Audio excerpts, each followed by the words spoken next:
신구약 중간사 이야기를 좀 마무리를 해야 될 것 같습니다. 여기 앞서 우리 김호선 집사님이 지금 몸이 많이 교회 이제 8층 그 철거하는 일을 옆에서 계속 관리 감독하면서 내내 뭐 한 이틀 만에 끝날 줄 알았는데 4일까지 벌써 됐어요. 그래갖고 좀 무리를 하셨던 것 같아요. 좀 많이 편찮으신 것 같은데 쾌유를 위해서 함께 기도해 주시면 감사하겠습니다. 그리고 지금 그 수요일부터는 우리가 성경에 여러 가지 그 오해하고 있는 부분들을 우리가 살피고 있는데 권 단위로 성경 권 단위로 이제 새롭게 좀 말씀을 나눌 필요가 있다 생각해서 이제 앞으로 한두 주만 더 진행하고 이제 성경 권 단위로 이야기를 좀 펼치려고 합니다. 그렇게 알고 계시고 오늘 신구약 중간사 한번 그 지난 시간에 이어서 말씀을 나누도록 하겠습니다. 지난 시간에 우리가 다리우스 히스타페스 1세 이야기 시작했죠. 200년 페르시아의 멸망과 헬라가 일어서는 장면.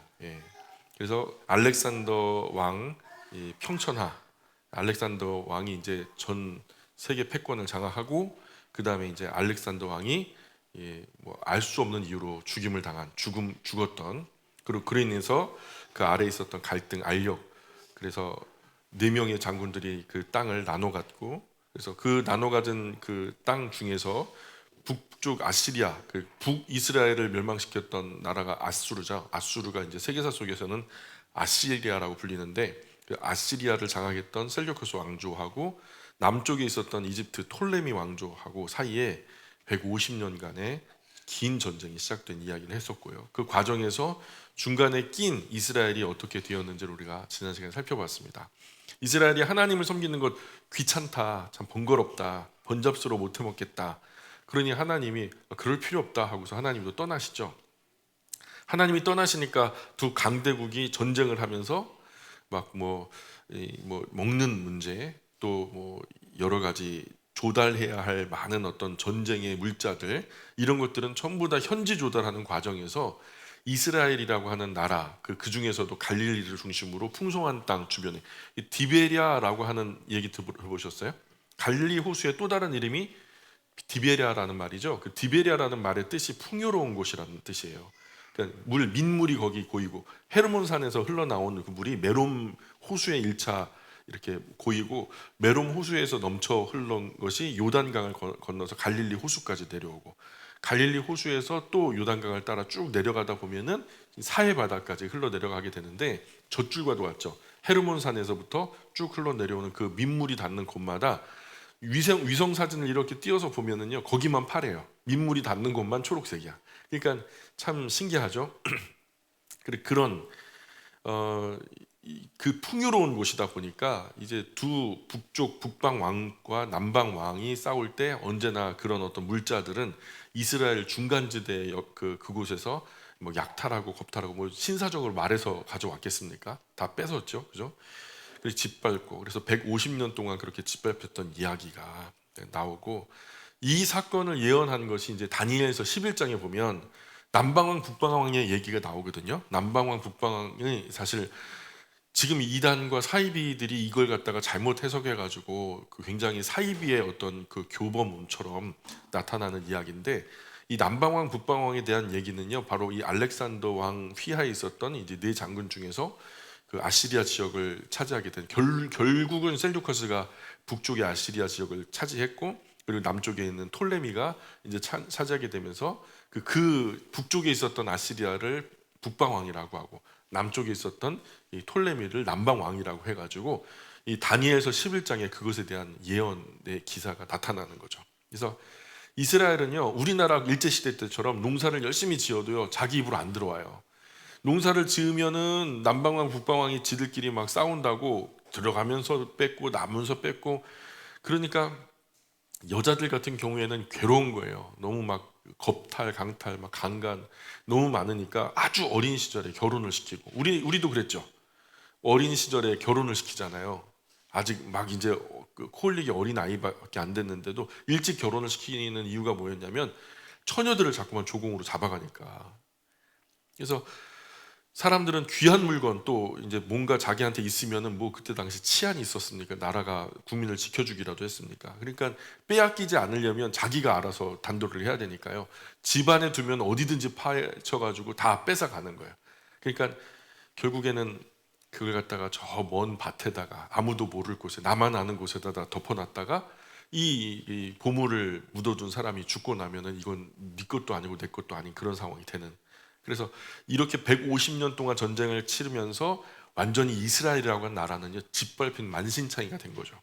예, 하나님이 신랑이 되시고 이스라엘은 신부가 되어서 신랑이 신부를 지켜줄 때는 어느 정도 이스라엘이 아주 그 왕비의 모습처럼 고귀한 모습처럼 열방에서의 아름다운 어떤 그 자리를 차지하고 있었는데 이렇게 하나님이 그 보좌에서 떠나고 나시니까 이스라엘이 그냥 주변의 숱한 사람들에게 짓밟힘을 당하는 그런 일이 벌어지죠.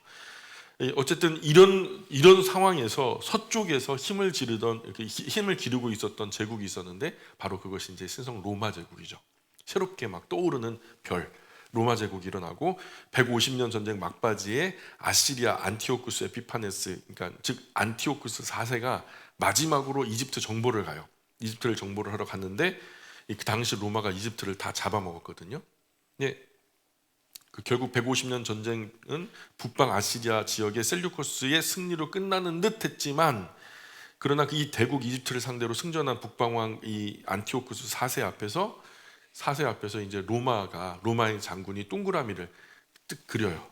그 이제 안티오쿠스 4세가 들어가 있는 그 자리에 동그라미를 그려놓고 그 안에서 나오기 전에 로마하고 싸울지 아니면 항복하고 돌아갈지 이렇게 둘 중에 하나를 결단하라는 거예요.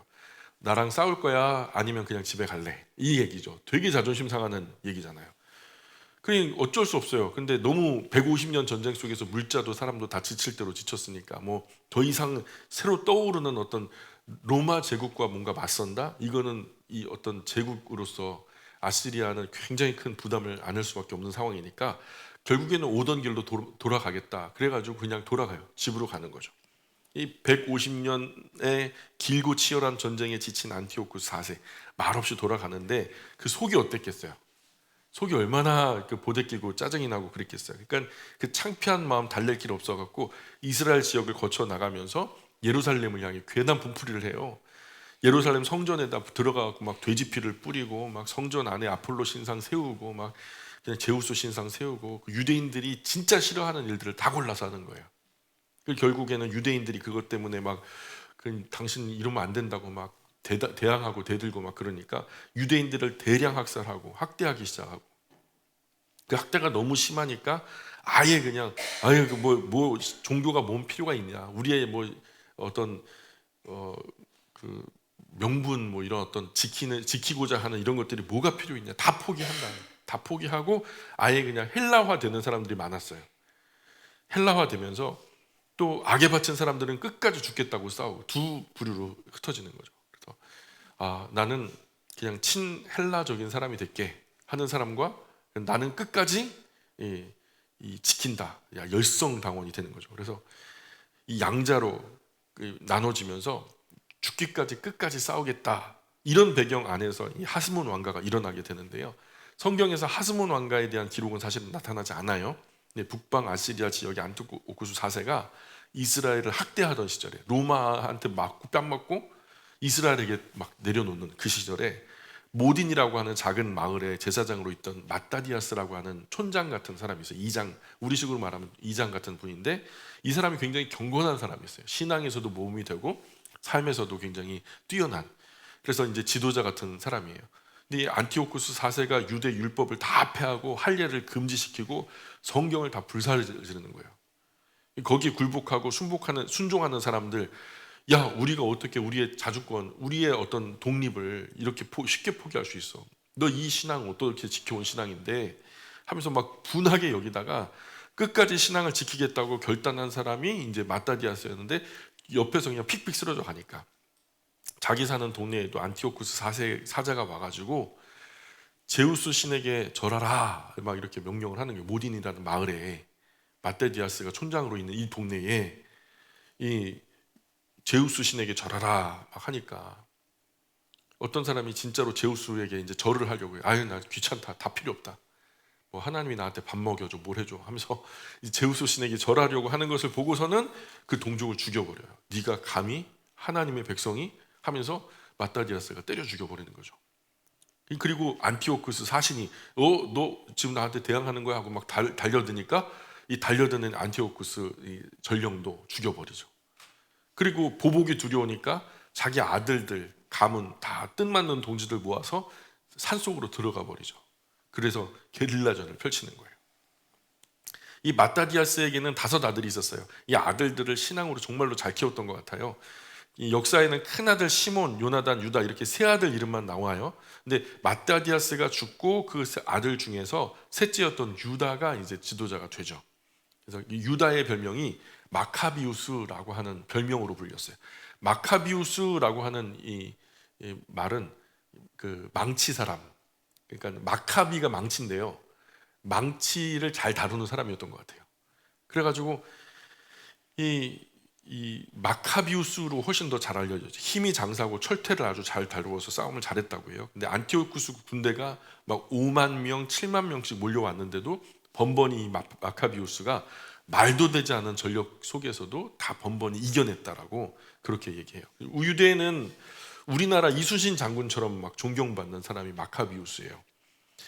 그렇게 이제 결국 전쟁을 해서 다 몰아내고 주전 165년 9월 25일 날 그 이제 북아시리아의 그 지역에 속한 이제 셀류커스 왕족 이 사람들의 어떤 영향력을 다 걷어내고 예루살렘까지 수복을 해서 깨끗하게 예루살렘 성전을 청소를 하고 새롭게 예배를 드릴 수 있는, 하나님께 제사할 수 있는 그런 환경을 가꾼 거죠. 그게 하누카예요. 하누카. 안티오쿠스 군대를 물리치고 성전을 수리하고 대청소하고 이제 우리 하나님께 멋진 예배를 드려보자 하면서 기념을 했던 그 날이 이제 하누카라고 하는 성전 수복절, 수복일 이렇게 불리는 절기죠. 이 소식을 전해들은 안티오쿠스 4세가 화딱지가 나는 거예요. 이 사람이 얼마나 유대인을 박해하는지 예루살렘에서 많은 사람 죽였거든요. 1,000명의 이상 종교 지도자들을 길에다가 쭉 뉘어놓고 1,000명의 종교 지도자들이 누워있는 그 위로 마차가 달리는 거예요. 다 깔려 죽이는 거죠. 이 마카비우스는 패배를 모르고 승승장구하다가 결국 전투에서 전사하고 그 뒤를 이은 이 동생 요나단이라고 하는 친구가 일어나가지고 또 요나단도 전쟁에서 죽임을 당하고 그 형 이제 큰 형 시몬이 그 뒤를 이어서 또 지도자가 되고, 근데 이 시몬은 자기 혼자는 너무 힘들 것 같거든요. 뭔가 아시리아 이쪽을 셀류커스를 대항하기에는 큰 제국이다 보니까 나 혼자는 아무래도 아버지도 돌아가시고 2 동생 형제들도 다 죽었는데 뭐 또 죽는 건 뻔한 일이고 그러니 혼자는 어렵겠다. 그래서 신성 떠오르는 샛별과도 같은 로마 제국의 힘을 빌리기로 해요. 그래서 시몬이 로마와 조약을 맺어요. 우리 좀 도와주시면 안 되겠습니까? 그래서 시몬이 왕 위에 오를 때 나이가 이제 60세에서 70세 어간이 됐는데 시몬이 죽고 그 아들 요한 힐카누스가 왕이 되었는데 이 요한 힐카누스는 전쟁을 아주 좋아하는 사람이었어요. 에돔을 쳐서 복종시킬 뿐 아니라 에돔 사람들에게 억지로 할례를 받게 해요. 너희들도 이스라엘 그 형제니까 그 에서, 에돔의 족속은 에서의 조상이 에서니까, 그래서 에돔 사람들에게도 억지로 그냥 강제로 할례를 받게 했고 그러면은 이스라엘 백성이 되는 거니까요. 그래갖고 예수님 탄생 당시에 성경에 나오는 헤롯도 사실은 에돔 사람이었어요. 에돔 사람이었고 이때 요한 힐카누스의 활약으로 할례를 받았던 에돔 사람들, 그 에돔 사람 중에 유대인이 된 사람인 거죠. 피는 에돔의 피지만은 할례라는 의식을 통해서 유대인이 된 사람, 후속적으로 유대인이 된 사람이죠. 요한 힐카누스 당시 사두개파와 바리새파가 있었어요. 요한 힐카누스 당시에는 우리식으로 말하면 여당 야당이 있는 것처럼 그 세력 안에 사두개파와 바리새파가 있는데, 사두개인은 다윗과 솔로몬 시대 제사장 사독의 가문 후계자들이라 사독가이, 사독에 속한 사람들, 사독에 속한 녀석들 이렇게 해가지고 사독가이, 그래서 사두개인이 된 거죠.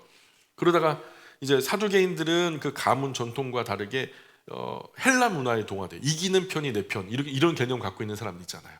사두개인들은 이기는 걸 좋아해요. 무조건 기득권에 편승하는 걸 좋아하고. 그러니까 이 사두개인들은 헬라화에 앞장섰던 사람들이에요. 요한 힐카노스는 사두개인과 바리새인 간에 사실은 적당한 균형을 잡으면서 양자 이야기를 공히 들어주려고 노력했어요. 균형 잡힌 정치를 하려고 노력했던 사람인데 처음에는 어느 쪽으로도 치우치지 않고 균형을 잘 잡았거든요. 그러나 그의 정치가 균형을 잃고 한쪽으로 치우치게 되어지는 사건이 딱 하나 벌어져요. 이 정권이 안정되고 요한 힐카노스가 사람들을 불러서 이제 잔치를 벌이는 거죠. 이제 로마의 어떤 힘을 입고 그 형이 시므온이 이제 로마와 결탁하면서 뭔가 힘을 얻고 로마의 비호 속에서 그 아들 요한 힐카누스가 이제 왕이 돼서 어느 정도 기반이 정권이 안정되다 보니까 힐카누스가 사람들을 다 불러 모아요. 사방의 사람들을 다 불러 모아서 잔치를 벌이는데 잔치 자리에 모인 사람들에게 좀 공치사 받고 싶은 거 있잖아요. 자기가 진짜 이렇게 잘해가지고 나라가 안정화됐다 이런 이야기를 듣고 싶은 거라. 그래서 그 사람들 모인 사람들 앞에서 이제 권주를 하면서 뭐라 말하냐면 제가 정치를 잘 하고 있는지 모르겠습니다. 이렇게 얘기하면 뭐 상대방에서 어떻게 얘기를 해줘야 돼요? 아이고 왕이셔 최고입니다. 당신 지금 이렇게 잘하는 분은 제가 처음 봤습니다. 이런 공치사를 바라고 얘기했던 건데 다들 그렇게 이제 칭찬 일색인데 근데 바리새인 중에서 한 사람 엘르아살이라고 하는 사람이 갑자기 일어나더니 하면서 헛기침을 하면서 이제 시작하는 거예요. 갑자기 찬물 끼얹는 소리를 하는데 당신이 뭘 잘하고 잘못한 것은 문제가 되지 않아요. 그건 별로 문제가 되지 않아요. 다만 당신 정체성이 더 문제입니다. 당신은 사독계열도 아니면서 왜 제사장까지 겸업합니까? 왕을 하려면 왕만 하시고 제사장을 하려면 제사장만 해야지 왜 양쪽을 다 욕심냅니까? 이거 월권입니다. 이거 뿐만 아니라 전에 당신 어머니가 저 시리아의 포로로 이제 포로로 잡혀갔던 적이 있었는데 당신 그때 사실 잉태됐었는데 솔직히 당신 그 핏줄 속에 누구 피가 흐르는지 뭐 누가 알겠습니까? 하면서 이제 그 혈통까지 의심을 하는 거예요. 그러니까 요한 힐카누스 정체성을 의심하면서 다수의 사람들 앞에서 공개적으로 속된 말로 개망신을 준 거예요. 이때부터 요한 힐카누스가 엘르아살이 예쁘게 보이겠어요? 아니면 엘르아살이 속한 바리새파가 예쁘게 보이겠어요? 그러니까 바리새파를 노골적으로 좀 멀리해요. 하루는 사두개파 한 사람이 또 와가지고 이때가 기회다. 그래가지고 사두개파 사람 중에 한 사람이 와가지고 요한 힐카누스에게 뭐라고 말하냐면 그날 저녁에 바리새인 엘르아살이 와가지고 이런 얘기를 했지 않습니까? 왕이시여, 그거 엘르아살만의 이야기가 아닙니다. 바리새파 전체가 당신을 그런 눈으로 보고 있습니다. 하면서 일러 바치는 거죠. 우리는 열린 사람이라 뭐 피구 보고 아무 의미 없습니다. 잘하는 분이 진짜 중요하지. 이기는 자가 이기는 거 아닙니까? 이기는 사람 우리 편. 하면서 이제 사두개파는 그렇게 막 꼬리를 치는데, 근데 바리새파는 그런 식으로 하니까 요한 힐카누스의 눈이 바리새파가 전체가 그런 어떤 여론을 갖고 있다는 이야기를 듣고서는 눈이 뒤집어 버리는 거예요. 그리고서 이때부터 요한 힐카누스는 바리새인은 아예 그냥 아예 만나주지도 않고 사람 취급도 안 하고, 바리새파가 이때부터 완전히 찬밥 신세가 되어가지고 그러던 중에 요한 힐카누스가 죽죠. 그리고 그 아들 알렉산더 얀네우스가 이제 왕이 됩니다. 그래서 벌써부터 이름이 알렉산더 하면은 알렉산더 왕 생각나죠. 헬라의 이름이에요. 그냥 친헬라 정책을 펴는 거예요, 말 그대로. 그냥 뭐 이제 유대의 정서는 다 버려버리고 난 헬라식으로 감화됐다, 동화됐다라는 것을 공식적으로 노골적으로 얘기하니까, 그러면은 누구 쪽에 가까울까요? 바리새파 쪽에 가까워요? 사두개파 쪽에 가까워요? 사두개파 쪽에 훨씬 가까운 거예요. 그래서 친사두개파 정치를 하죠. 갈수록 심하게 바리새파는 아예 그냥 따돌리고 사두개파는 아주 그냥 옹호하고, 이렇게 하다가는 바리새파가 씨가 마를 수도 있겠다는 생각이 드니까 알렉산더 이제 얀네우스는 이제 이 바리새파 사람들이 원수인 이 아시리아에게 바리새파 사람들이 지금 이 정권 지나면 우리는 이제 없다. 우리는 세력이 이제 다 미미해진다. 그러니 지금 대책을 세우지 않으면 큰일 나겠다. 그래가지고 이 알렉산더 얀네우스 때 바리새파 사람들이 그 원수인 즉 북방 쪽에 있는 아시리아 그쪽에다가 알렉산더 얀네우스를 자신들을 대신해서 좀 제거해 주십시오 하고서 암살 청탁을 한 거예요.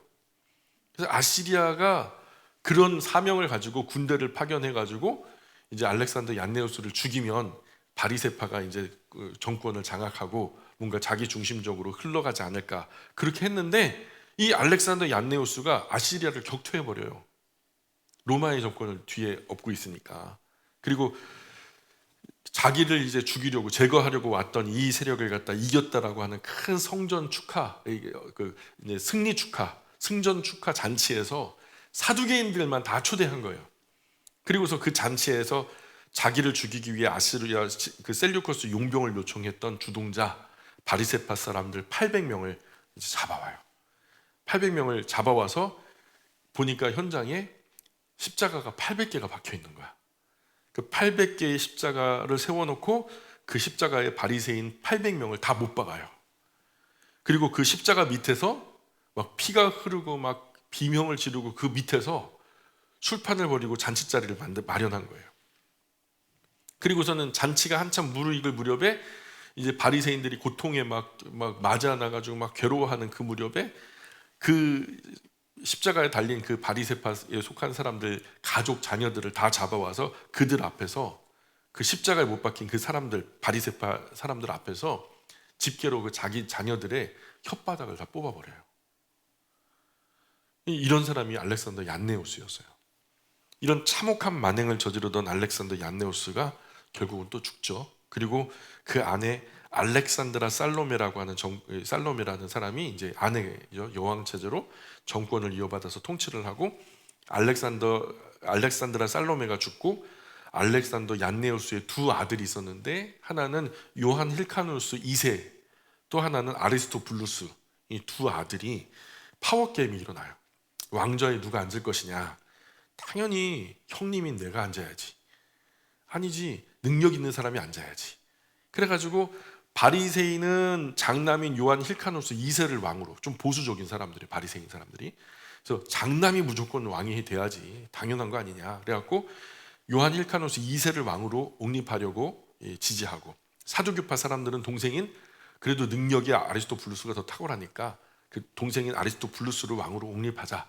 그래서 두 파의 또 의견이 갈린 거예요. 왕을 세우는 일에 있어서. 그런데 바리새인은 군대가 없잖아요. 그죠? 그리고 성경학자니까 싸움이 안 돼요. 사두개인은 뭐 유능한 정치꾼들에다가 모략에 능하니까요. 동생 아리스토블루스를 왕으로 세우고 군사를 모집해 갖고 공격을 하면서 강제로 막 이렇게 옹립을 하니까, 형 요한 힐카누스 2세가 이러다가 나 암살당할지도 모르겠다, 제거당할지도 모르겠다. 그래가지고 동생 앞에서 무릎을 꿇고 고개를 조아리면서 말하는 거예요. 나는 본래부터 왕이 될 마음이 없었다. 그러니 네가 왕해라. 꼬리를 내리죠. 그러면서 이제 형제간에 피 흘리는 것은 옳지 않다 하면서 형이 스스로 물러나요. 힐카누스 2세가 물러나면서 동생 아리스토블루스가 왕의 자리에 서게 됩니다. 그렇게 아리스토블루스가 왕이 되고, 한편 이제 이 요한 힐카누스 2세 형은요, 그 당시 이제 에돔을 다스리던 지도자였던 헤롯 안티파터 2세, 즉 헤롯 왕의 아버지에게 가서 이런저런 억울한 일을 해요. 동생이 이 형을 밟고서 왕이 됐으니 자존심도 상하고 창피하기도 하고.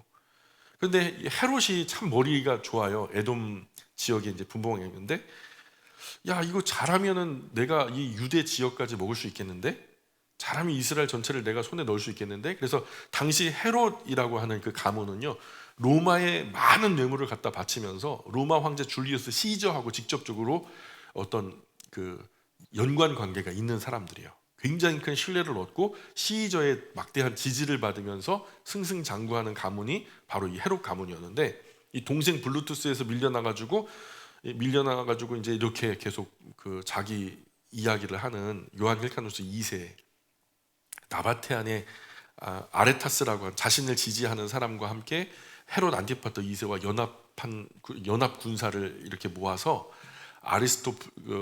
이스라엘 아리스토블루스를 제거하기 위해서 예루살렘에 올라와서 이제 예루살렘을 에워싸게 되는 거예요. 에워싸고 3개월을 에워싸고도 전쟁이 끝나지 않는 그때에 막 촌각을 곤두세우고 있었던 로마가 어슬렁어슬렁 군대를 끌고 와가지고, 뭐하냐? 내가 좀 도와줄까? 하면서 이제 말을 보태는 거예요. 그때 이제 로마 폼페이우스 장군이 군대를 끌고 와가지고 요한 힐카노스 2세에게 많이 힘들어 보이니까 내가 좀 도와줄까? 그랬더니 뭐 어떻게 하겠어요. 뭐 3개월이 지나도 끝나지 않는 걸 좀 도와달라. 그래갖고 로마의 힘을 빌려서 동생 아리스토블루스를 타도하고 요한 힐카노스 2세가 이제 왕으로 세워져요. 그런데 로마의 힘을 빌렸고 또 헤롯의 힘을 빌렸기 때문에 헤롯도 무시할 수 없고 로마도 무시할 수 없게 된 거예요. 두 세력을 다 눈치를 봐야 되는.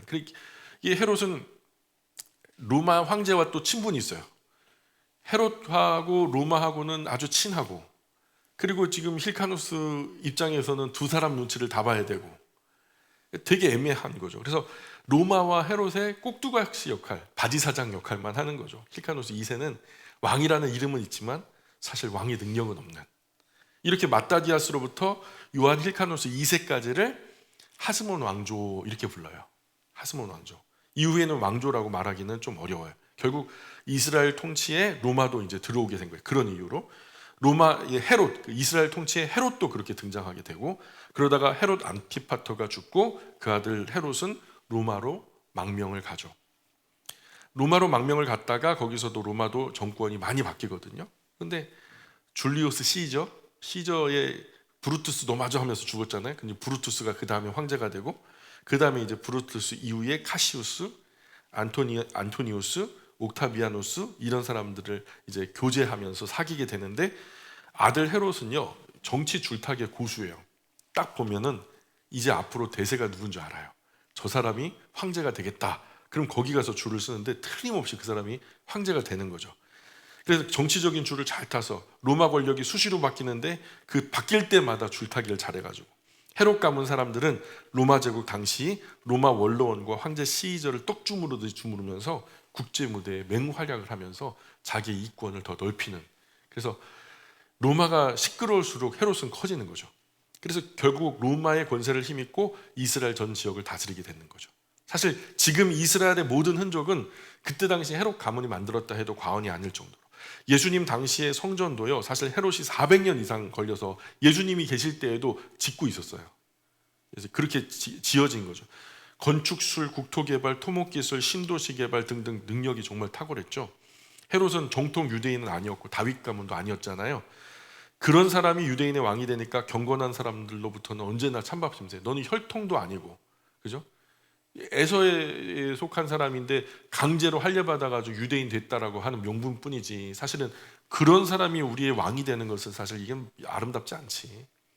마치 우리나라에 다른 외국인이 와가지고 대통령 하는 것과 뭐가 다르겠어요.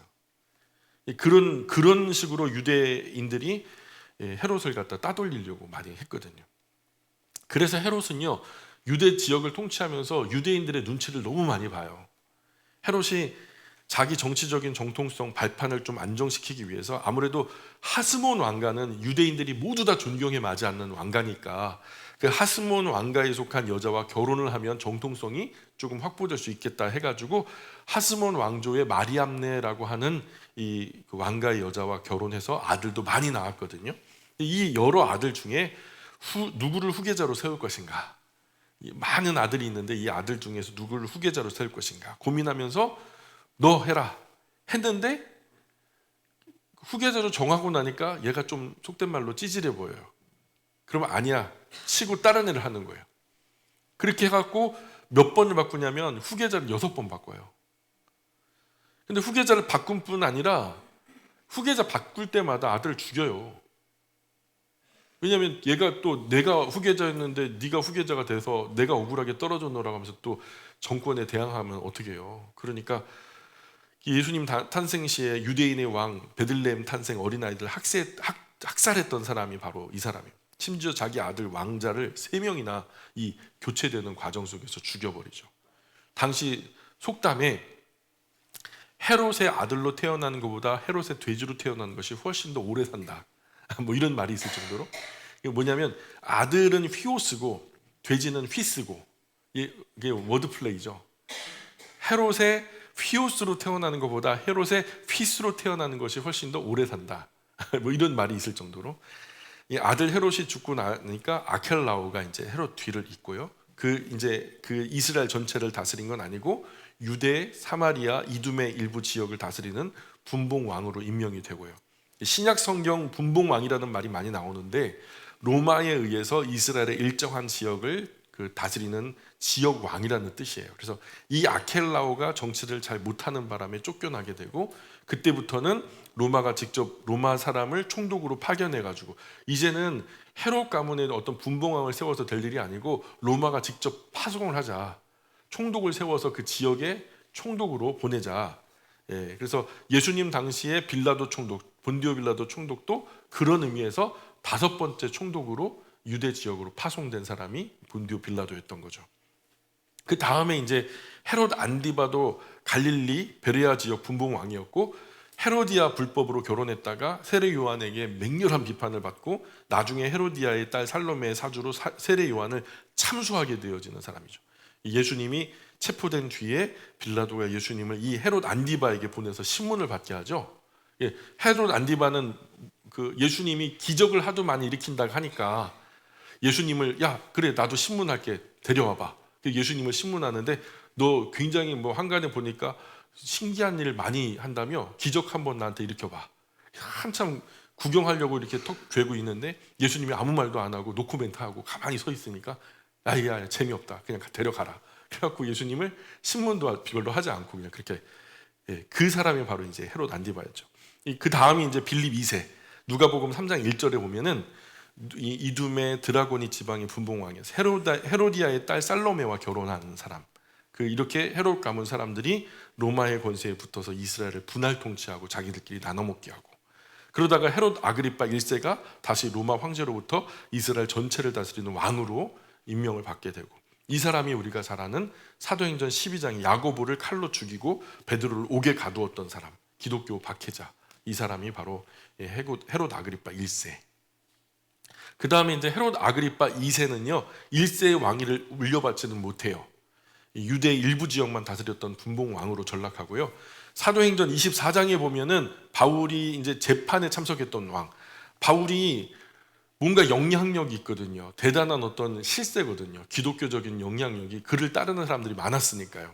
그러니까 바울에게서 뭔가 떡고물 떨어질 줄 알고 와가지고 명분상 신문을 했는데 바울이 돈을 주는 것도 아니고 뭔가 정치적으로 뭔가 이렇게 좀 이익을 주겠다고 약속하는 것도 아니고 말하는 걸 보니까 바울이 나도 전도하려고 하는 거야.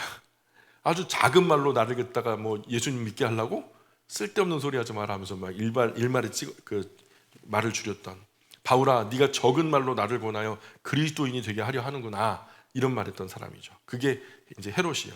헤롯 아그리파 이제 2세. 이렇게 헤롯 가문이 약 100년 정도 주전 이제 37년부터 주후 70년 헤롯 가문이 한 100년, 한 103년 정도 굉장히 큰 역할을 하죠. 정치적으로 불안할 때 이렇게 불안하는 상황에 유대인들 중에서 경건한 사람들은 어떻겠어요? 이 구약의 예언들을 알고 있는 유대인 중에서 하나님을 정말로 진지하게 섬기는 사람들 유대인들이 볼 때 도대체 우리나라의 역사가 어떻게 될 건가? 왕권은 헤롯이 다 가져가고 실권은 로마가 장악하고 있고 바리새파 사두개파 자기들끼리 나눠져서 막 박터지게 싸우고 있고 정권 앞에서는 맥도 못 추고 눈치만 보고 그래서 어떤 경건한 사람들은 현실 정권, 현실 정치는 뒤로 하자 우리끼리 그냥 사막에 들어가서 살자 그래가지고 사막에 들어가서 세상을 뒤로 하고 은둔 생활을 하는 사람들이 있어요. 에세네파라 그래요. 에세네파. 그래서 세상과 등지고 하루에 7번씩 목욕을 하고 기도하고 성경만 보면서 또 그 성경 사본을 만들어요. 그래서 쿰난 지역을 중심으로 공동체를 이루어 살아가게 된 이 사람들을 에센파 또는 에세네파라고 하는데 이 사람들이요 남겼던 기록들이 오늘 우리가 성경 지금 이 기록들을 발견해 쿰난이라고 하는 지역이 있어요. 쿰난의 동굴에서 어떤 목동이 동굴이 있길래 거기 뭐가 있나 하니까 막 울리거든요. 그래서 돌멩이를 하나 딱 던졌더니 쨍그랑하고 깨지는 소리가 들려요. 그래서 동굴 안에 들어가서 보니까 거기에 토기들이 이렇게 많은 거예요.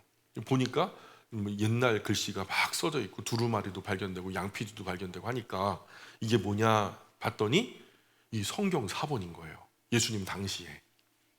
그래서 많은 성경학자가 이 Q사본이라고 하는데, 이 성경 Q사본을 통해서 오늘 성경의 대부분이 이제 빈 궐이 맞춰지게 됐죠. 그래서 많은 성경학자가 세례 요한이 바로 이 SNF파에 속했을 거다 이렇게 예상을 해요. 또 어떤 과격한 사람들은 무력으로 나라를 찾겠다는 거. 우리나라 그 독립군들처럼, 독립군들이 그냥 가만히 앉아서 있지 않았죠. 막 암살도 하고 막 테러도 하고 막 그랬잖아요. 그런 것처럼 무력으로라도 우리는 이 나라를 되찾겠다. 그래가지고 이런 사람들은 열심당원이라 그래요. 우리나라 독립군처럼. 예수님 당시에 12제자 중에도 열심당원 출신이 있었죠. 그죠? 그래서 또 어떤 부류의 사람들은 이 시절에 주야로 하나님의 성전에 엎드려서 뭐 산속으로 들어가지도 않고 또 어느 정치 쪽으로도 줄타기 하지 않고 하나님 말씀 붙들고 성전에 엎드려서 그때가 언제입니까? 우리를 위하여 구원자를 주시겠다 하셨는데 그 메시아가 언제 오십니까? 하면서 눈물로 밤을 지새면서 기도하던 분들도 있었어요. 그런 분들이 할아버지 시몬이라든가 과부된 지 84년 된 안나 같은 분들이 그런 경건한 분들에 속하죠. 세상의 안목으로 보면 도저히 희망이 없는 거예요. 이 진흙탕 엉망진창 속에서 어떻게 메시아가 탄생해도 패권을 장악하기는 만무할 것 같고, 마치 그 이스라엘이라고 하는 그 나라가요, 딱 성경에 그 말씀 같아요. 꺼져가는 등불과도 같고 꺾여진 갈대와 같은 거예요. 그래서 이런 가녀린 상황, 이스라엘의 참된 소망을 기대하면서 기도하고 기다리며 기대하는 사람들이 있었다는 거죠. 하나님이요, 이스라엘에 대하여 진노하신 지가 400년이 지났습니다. 우리는 언제까지 기다려야 합니까? 약속하신 엘리야는 언제 오는 겁니까? 우리의 구세주 메시아는 언제 오는 겁니까? 다윗의 자손은 언제 오는 겁니까? 눈이 시리도록 울고 금식하고 기대하고 기도하며 기다리고 있었던 사람들. 그 400년 동안 하나님은 선지자를 단 한 명도 보내지 않으셨거든요. 그때 자칭 선지자라고 나타난 사람들은 다 거짓말이죠. 당시 사람들은 한 번 속고 두 번 속고 또 속고 또 속고 그러다 보니까 참 선지자가 나타나도 못 믿을 입장이 되어버린 거예요. 그럴 때 어느 날 하루 광야에서 외치는 자의 소리가 들려요. 회개하라, 천국이 가까웠다. 큰 소리로. 그리 점잖게 얘기하지 않은 것 같아요. 사람들이 나가서 보니까 거짓 선지자 같지는 않고 누구 낯을 두려워하지도 않고 외치는데요, 한 번 외치는 것을 들으면요 귀에 피가 날 것 같아요. 가만히 집에 가서 잠을 못 자요. 내 안에 막 불덩이가 막 떨어지는 것 같아요. 회개하지 않고는 견딜 수가 없어요. 이 세례자 요한 앞에 가니까 눈물이 막 폭포수처럼 흐르고 다리가 후달거리고, 그래서 회개하라, 천국이 가까웠다 그러면요 세례 요한 앞에서 막 주저앉는 거예요. 그래서 주님의 길을 예비하면서 이 땅에 예수 그리스도가 오심을 신약을 통해서 우리는 이제 볼 수 있는 거예요. 성경은 시나리오죠. 그리고 역사는 시나리오를 근거로 연출된 드라마고, 그리고 연출자는 하나님이시고, 열강의 수많은 황제와 제국들을 일으키기도 하시고 쇠하기도 하시고, 이 지구 역사의 흥망성쇠를 주관하셨던 하나님은요, 아수르, 바벨론, 헬라, 로마, 느부갓네살, 고레스, 알렉산더, 헤롯 수많은 황제들까지 이스라엘을 깨우는 하나님의 도구로 사용하셨어요. 그들이 일구었던 모든 기초 인프라를 활용하셔서 하나님 나라의 확장에 사용하세요. 알렉산더가 세계를 정복하면서 헬라 제국의 문화 또 언어로 평천하를 만들어놨거든요. 로마 제국이 됐는데도 그들이 쓰는 언어는 헬라어였어요. 그러니까 그 헬라 문화 안에서 헬라의 언어로 로마가 닦은 길로 예수님의 복음이 막 선파되는, 로마가 세계를 정복하면서 힘쓰고 애써서 세금 걷기 위해서 도로 깔았잖아요. 그 도로가 바로 그대로 예수님의 복음이 전파되어지는 도로가 된다니까요. 힘들고 어려워서 아무 소망이 없는 것처럼 암담하게 느껴져도 하나님은 결국 역사를 주관하시면서 그 약속을 이루어 가시는 분이시라는 거예요. 우리는 이 놀라운 역사 속에서 신실한 하나님의 사랑을 확인할 수 있는 거죠. 하나님은 성경을 통해서도 말씀하시지만 우리가 지난 역사, 세계 역사 속에서도 하나님의 손길은 굉장히 굵직하게 나타나고 있어요. 이제 계속해서 하나님의 말씀이 신약으로 이제 들어가면서 공부를 진행하게 될 텐데, 구약의 역사를 받아 중간사를 거쳐 신약에서 어떻게 피어나는지를 우리가 한번 보셔야 돼요. 성경 말씀 가운데 우리를 향하신 하나님의 뜻과 마음, 그리고 우리 각 사람을 향하신 하나님의 계획과 그 안에 사명을 발견할 수 있기를 축복합니다. 그래서 우리 남은 생에는 하나님 말씀과 그 거룩하신 계획에 붙잡힌 바 되기를 소망합니다. 이 각 나라와 제국의 표, 그건 제가 댁으로 돌아가시면은 단톡에다가 이렇게 따로 올려드리도록 하겠습니다. 그래서 페르시아 왕조는 한번 이제 오늘 이 영상을 댁에 돌아가셔서 한번 돌려서 보시되 표를 보시면서 한번 그 설명을 들어보시면 좋을 것 같아요.